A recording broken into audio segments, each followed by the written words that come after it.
Parece inevitável. Entro no ritmo de trabalho e meu telefone toca, interrompendo o fluxo. Não me importaria se fosse um amigo, familiar ou alguém ligando sobre trabalho, mas geralmente é um spammer. Se não reconheço o número que me liga, simplesmente o ignoro. Mas então, eu tenho um problema para voltar ao ritmo de trabalho e acabo trabalhando mais tarde do que estava esperando. Para combater isso, agora eu uso o Aura, o patrocinador de hoje. Você sabia que os corretores de dados lucram vendendo suas informações para spammers, chamadores automáticos e outros interessados nos seus dados? Essas informações incluem onde você mora. Detesto a ideia de que alguém está lucrando vendendo minhas informações para pessoas que, na melhor das hipóteses, me incomodam e, na pior, querem me enganar. Como a Aura ajuda, é que eles podem identificar corretores de dados que expõem suas informações e enviar solicitações de opt-out em seu nome. Corretores de dados são legalmente obrigados a remover informações quando solicitado, mas dificultam a opção de saída. Então deixe a Aura cuidar disso para você. E esta é apenas uma ferramenta útil que está disponível com a Aura. Eles também protegem você e sua família de ameaças online desconhecidas. A Aura é como uma caixa de ferramentas com diversas ferramentas, como gerenciador de senhas, rede privada virtual antivírus, controles parentais, seguro contra roubo de identidade e muito mais, diferente de aplicativos que fazem apenas uma coisa. Você pode ter toda essa proteção por um preço acessível. Deixe a Aura fazer o trabalho duro de mantê-lo seguro. Você pode permitir que continuem a lucrar com suas informações privadas ou pode ir para aura.com, Paranormally Listed, e começar seu teste gratuito de 2 semanas. Link na descrição abaixo. Fique seguro online e apoie o Paranormally Listed, testando a Aura hoje. Soldado Lee Davis número 3. Em 1943, a Segunda Guerra Mundial está em pleno andamento na Europa. Os Estados Unidos da América se uniram aos aliados 2 anos antes, após o ataque a Pearl Harbor. Com a chegada de soldados americanos na Europa para lutar, os britânicos cederam locais em seu território para estacioná-los. 1,5 milhão de militares americanos foram alojados nessas acomodações entre 1940 e 1944. No entanto, com tantos homens chegando, era inevitável que houvesse alguns encrenqueiros. O governo britânico permitiu aos Estados Unidos da América prender esses homens em uma de suas instalações, permitindo até que usassem seu carrasco, Albert Pierpont, e seu tio, Thomas Pierpont. A instalação era a prisão Shepton Malone, no condado de Somerset, sudoeste da Inglaterra, a cerca de 125 milhas de Londres. A prisão Shepton Malone foi construída em 1625 para cumprir o Ato Bridewell do rei James em 1610. O Ato Bridewell obrigava todos os condados da Inglaterra a terem uma casa de correções. No início, acolhia homens, mulheres e crianças. Como esperado, as condições eram péssimas. Em 1790, mais terras foram compradas para expandir a prisão. Atendendo aos pedidos de alguns prisioneiros, homens e mulheres foram separados. Entre 1870 e 1822, a prisão foi expandida novamente, permitindo abrigar cerca de 200 detentos. Em 1840, com o fechamento da prisão de Ilchester Gaol, todos os prisioneiros foram transferidos para Shepton Mallet, causando superlotação. Naquele momento, havia 270 detentos lá, com 8 homens em cada cela. Porém, no começo do século XX, a prisão estava sendo subutilizada. Em 1904, um incêndio piorou as condições. Entre 1889 e 1926, 7 enforcamentos foram reformados na prisão de Shepton Mallet. Não há registros do número de execuções reformadas lá, antes de 1889. Até 1929, a prisão abrigou 151 detentos, sendo fechada no ano seguinte. Depois que os britânicos declararam guerra à Alemanha, a prisão foi reaberta em outubro de 1939 para abrigar o exército britânico. Após a reabertura, 300 homens já viviam na prisão. Alguns homens precisaram morar em cabanas na área da prisão. A prisão foi entregue aos americanos em 1942, quando o soldado Lee Davis entrou na prisão Shepton Mallet. Lee Davis era um governo issue-americano negro de 18 anos que estava estacionado na Inglaterra. Em 28 de setembro de 1943, Davis bebia em uma taverna em Marlborough, Woodshire. Quando ele deixou a taverna, estava bêbado. Enquanto voltava para a base, encontrou Cynthia Junley, de 19 anos, e Marielle Fondin, de 22 anos. Ambas as mulheres trabalhavam em um hospital próximo. Leigh era cozinheira e Fondin era escriturária. Davis estava armado com um rifle e mandou as mulheres pararem de andar. Leigh correu e Davis disparou 3 tiros contra ela. Ela foi atingida 2 vezes na cabeça. Davis, então, levou Fondin para um campo e, ao longo de várias horas, a agrediu sexualmente. Então Fondin convenceu Davis a liberá-la. Ela foi e encontrou ajuda. Uma busca na área foi realizada. O corpo de 19 anos foi encontrado. Próximo ao corpo dela, havia um chapéu de um soldado americano. O soldado disse em entrevista que havia emprestado o chapéu para Davis. Davis foi interrogado e confessou o assassinato. Davis se jogou à mercê do tribunal, alegando que estava bêbado, a ponto de desmaiar.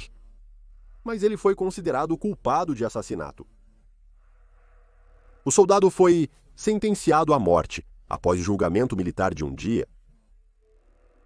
Davis foi enviado para a prisão de Shepton Mountain para cumprir os últimos dias de sua vida. Durante sua pena, era conhecido por ser um fumante inveterado. Em 14 de dezembro de 1943, Davis foi levado para a forca recém-construída. Enquanto Davis era levado de sua cela para a porta escondida, ele teve seu primeiro vislumbre da forca e alega-se que ele disse: "Meu Deus, eu vou morrer", antes de ficar histérico. O carrasco Thomas Pierpont enforcou Davis, o terceiro militar dos Estados Unidos da América, executado na Inglaterra. Durante o período em que os americanos estiveram na prisão de Shepton Mountain, eles executaram 18 soldados, 16 por enforcamento e 2 por fuzilamento. 90% do exército era branco. Dentre os executados, 10 eram negros e 3 hispânicos. Ao fim da guerra, o governo britânico reassumiu a prisão de Shepton Mountain para alojar seu pessoal militar. Os gêmeos Cray, Ronnie e Reggie, que eram notáveis irmãos gêmeos gangsters, foram alojados neste momento. Em 1966, a prisão foi devolvida para uso civil. O bloco de execução da forca foi transformado em uma biblioteca. Entre 1973 e 2012, abrigou pessoas que cumpriam 4 anos ou menos e pessoas que continuavam a reincidir e tinham problemas para se reformar.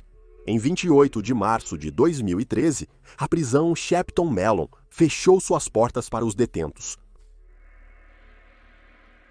Na véspera de Natal de 2014, foi anunciado que a prisão Shepton Mallet e outras 3 prisões estavam sendo vendidas para suas respectivas cidades e condados, agora abertas ao público com visitas guiadas disponíveis. Histórias de fantasmas surgiram com as visitas à prisão. Visitantes da prisão de Shepton Mound avistaram o fantasma de uma mulher em um vestido branco do século XVIII.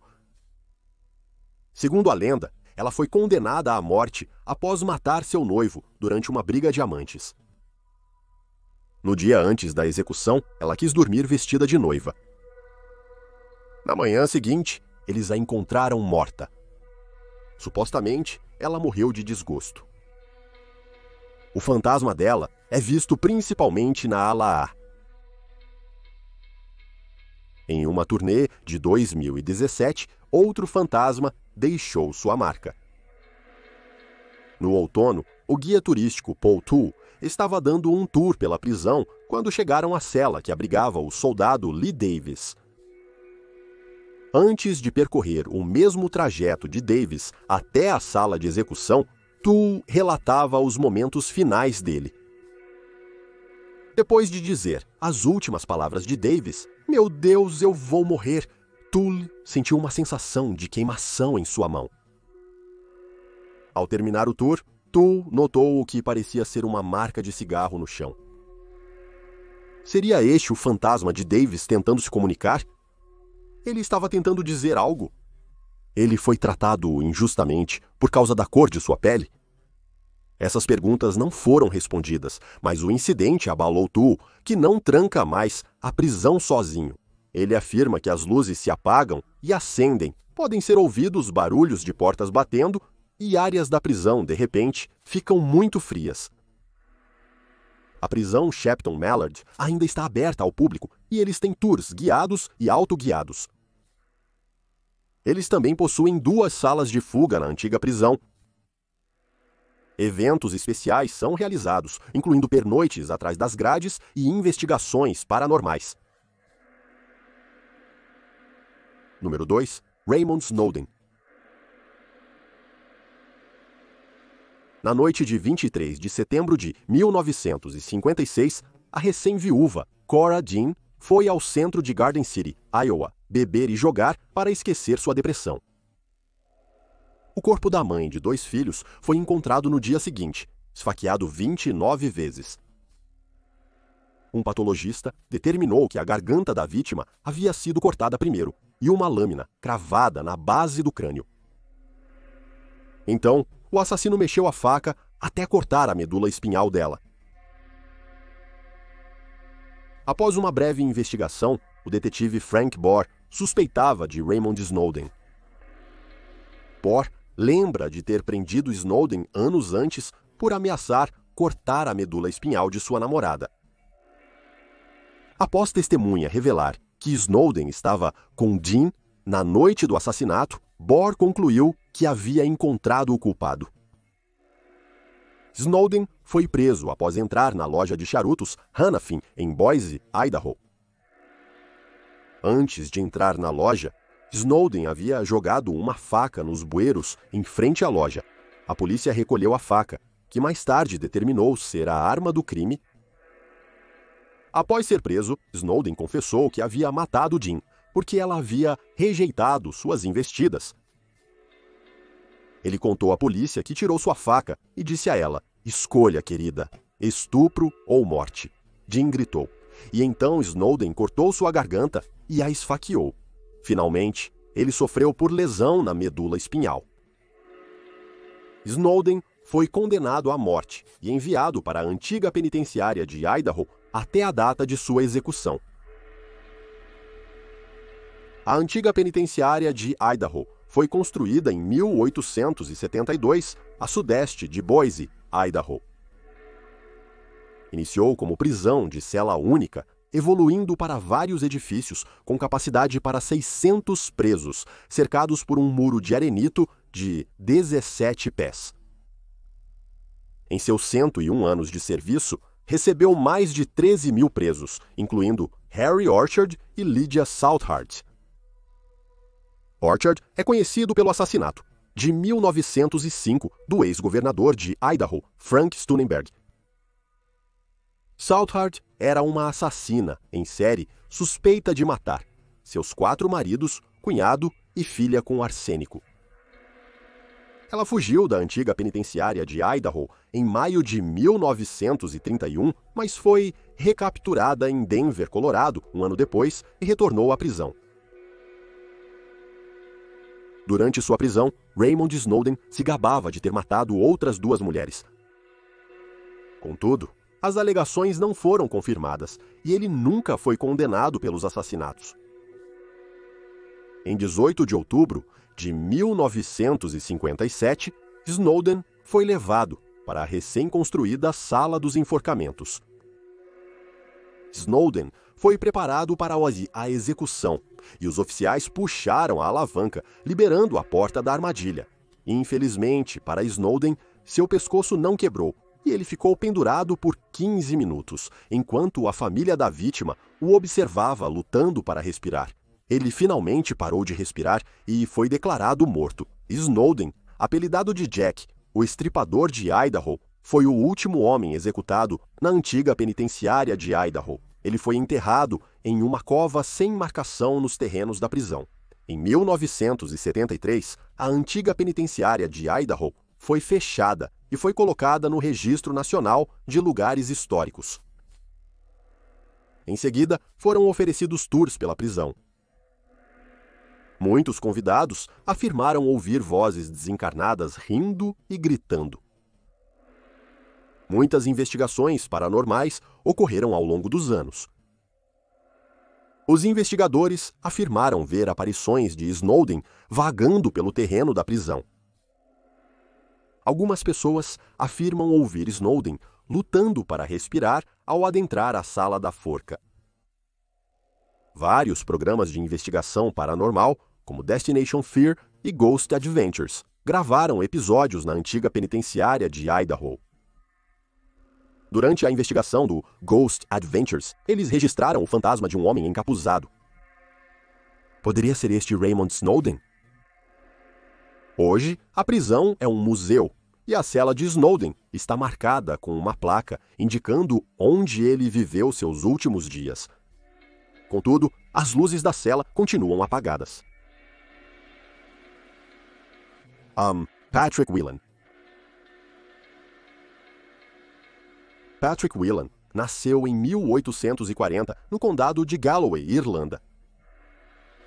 Aos 14 anos, tornou-se aprendiz de alfaiate.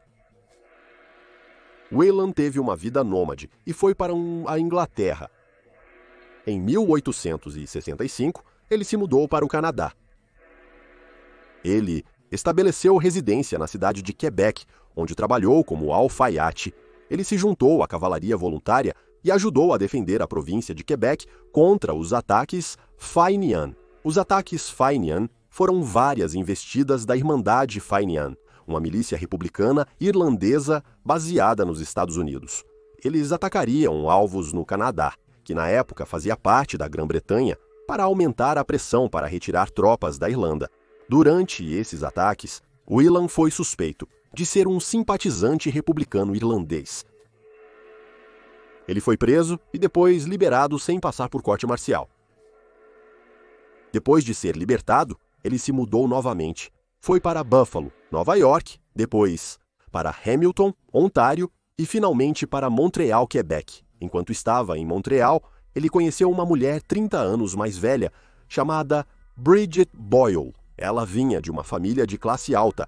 Em 1867, Will e Mary Boyle, e eles se mudaram para Ottawa, Ontário, onde ele encontrou trabalho como alfaiate mercante. Na manhã de 7 de abril de 1868, Thomas Darcy McGee retornava para sua pensão na rua Sparks, em Ottawa. Marianne Trotter, a proprietária da pensão, abriu a porta enquanto mexia em suas chaves. Um clarão e um estrondo quebraram a calmaria matinal. McGee foi baleado na nuca e a bala atravessou seu maxilar, derrubando sua dentadura. Uma multidão correu para ajudar, mas ninguém viu o atirador. Ele foi declarado morto por um único tiro de uma arma calibre 32. McGee era mais notavelmente conhecido por ser um dos pais da Confederação Canadense. Embora nascido na Irlanda, McGee havia denunciado a Irmandade Fenian. Então, a polícia suspeitou que a Irmandade Fenian tinha algo a ver com o assassinato. Ao anoitecer, a polícia prendeu 40 imigrantes irlandeses suspeitos de ajudar os Fenian. Patrick Buckley um dos principais suspeitos, havia sido tratador de estábulos do primeiro-ministro canadense, Sir John A. Macdonald.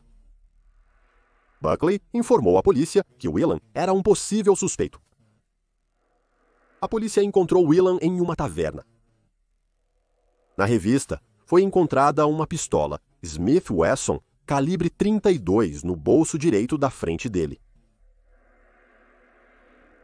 Em 9 de abril de 1868, Whelan foi acusado de assassinar McGee. Durante os 8 dias de Whelan, o primeiro-ministro MacDonald, amigo de McGee, sabotou o juiz. Em 15 de setembro de 1868, Whelan foi considerado culpado e condenado à forca. Whelan recorreu ao Tribunal da Rainha de Ontário, apenas para ser negado, porque o juiz recém-nomeado era o mesmo juiz que o considerou culpado e ele escolheu não anular sua própria decisão. Whelan decidiu tentar a sorte apelando de sua condenação para o Tribunal de Apelações de Ontário. Contudo, o juiz também era um membro votante daquele conselho. Whelan foi enviado para a cadeia do Condado de Carleton, também conhecida como Cadeia de Ottawa, para aguardar seu destino. Na prisão, Whelan escreveu para um padre irlandês, o Dr. O'Connor. Ciente de que seu fim se aproximava, ele pediu ao padre para realizar a extrema unção no cadafalso. A extrema unção, ou também a unção dos enfermos, é um sacramento católico realizado em uma pessoa que está próxima da morte. Em 11 de fevereiro de 1869, Whelan foi executado na forca perante uma multidão de 5.000 pessoas. Com suas últimas palavras, ele disse à multidão que estava inocente, mas sabia quem matou McGee. Ele terminou dizendo: "Deus salve a Irlanda, e Deus salve minha alma." Ele foi solto e enforcado até a morte. Após a execução de Whelan, sua viúva retornou a Montreal e viveu reclusa em seus últimos anos. O corpo de Whelan deveria ter sido devolvido a Montreal para o funeral. No entanto, as autoridades não cumpriram esse pedido e o enterraram em uma sepultura anônima nos terrenos da prisão. A arma descarregada encontrada durante a prisão foi perdida. A prisão de Ottawa funcionou até 1972. Depois que cessou as operações, foi vendida para uma empresa chamada Hostelling International. Eles converteram a prisão em um albergue, mantendo grande parte do edifício intacto. Os hóspedes podem passar a noite na prisão. O último andar do albergue foi restaurado ao estado original. Eles também visitam diariamente o corredor da morte da prisão. Por volta da mesma época em que a prisão estava sendo convertida em um albergue, a pistola que foi encontrada com o Allen quando ele foi preso foi encontrada no herança de família de um homem chamado Scott Runwick. Os especialistas concluíram que a bala que matou McGee foi disparada da arma testada.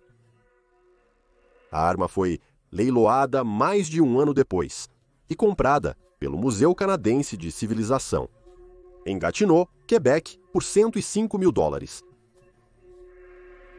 O Ottawa Jail Hostel pavimentou parte do cemitério para fazer um estacionamento. O cemitério também foi parcialmente escavado para a construção da ponte Mackenzie King, e os trabalhadores encontraram os restos de 140 corpos. Como apenas uma escavação parcial foi realizada, provavelmente ainda há muitos corpos no local. Enquanto foi albergue, muitos hóspedes relataram acontecimentos assustadores. Os hóspedes afirmaram sentir arrepios e calafrios durante a noite quando espíritos passam por eles. Foi relatado que Whelan foi visto andando de um lado para o outro em sua cela no corredor da morte. Mas se você acha que ele permanece no corredor da morte, você estaria errado. As pessoas acordaram com os fantasmas de Whelan sentados no final de suas camas, lendo um livro. Um grupo que pernoitou no albergue, alegou ter se comunicado com Waylon por meio de um tabuleiro Ouija na área do Corredor da Morte. Disseram que o tabuleiro estava muito ativo e só podiam falar com Waylon. Eles iniciaram com perguntas simples, mas, ao abordarem o assassinato de Maggie, a energia na sala mudou, o ar ficou pesado e as pessoas começaram a se sentir tontas. Em seguida, guardaram o tabuleiro e deixaram o Corredor da Morte. Em 2009, o albergue abriu um bar dentro da prisão chamado Mugshots. 2 anos depois, eles se expandiram para o pátio da antiga prisão, transformando-o em um bar com pátio ao ar livre para o verão. Em 1º de abril de 2022, o Ottawa Jail Hostel mudou de proprietários e agora está sob a gestão do St. Louis Hostel. Eles ainda oferecerão turismo prisional com forcas funcionais. Se você quer sentir como é estar na prisão, pode ser para você. Wi-Fi gratuito e café da manhã estão incluídos para não se sentir um total detento. Fantasmas também podem estar incluídos. Agradecemos por assistir a este vídeo e esperamos que tenha gostado. Se gostou, inscreva-se para ver novos vídeos semanais sobre o paranormal. Se você é novo no canal, confira também o nosso outro canal, Criminally Listed.